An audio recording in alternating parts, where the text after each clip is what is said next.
Security guard ka lang doon. Saan? Security guard sa Amerika.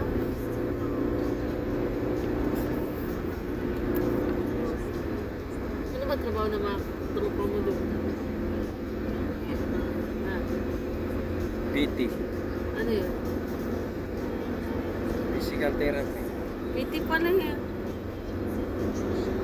Oh, magaling din ako maghilot eh.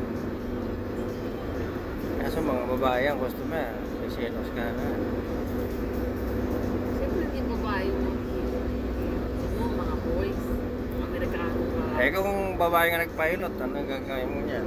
Double pay, sabi niya. Ba't mo nang ano?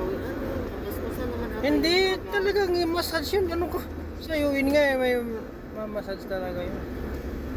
Hindi naman nagpapamassage ang babae sa mga. Ay, yun nagpapamassage. Wala namang delikadisa yung mga foreigner. Ganun?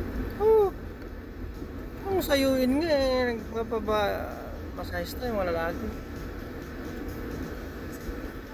Ganun? Oo.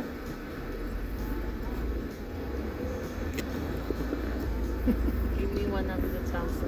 Hindi ako magsasaya. Ito pala kay Dunkin' Donuts. Ganit, ganit. Dunking, dunking. Dunking, dunking.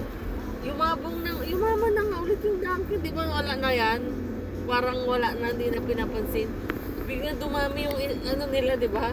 Inano lang yun, kumbaga binago yung mga ingredients nila, nag-ano sila, nag-create ng talaga. Dunkin' Donut, tumatak na yun sa mga Pilipino. Pilipino. Yun yung originated Kasi na dumating donut. na yung Krispy Kreme, Mm. Keiko, marami ng donuts na masasarap din eh.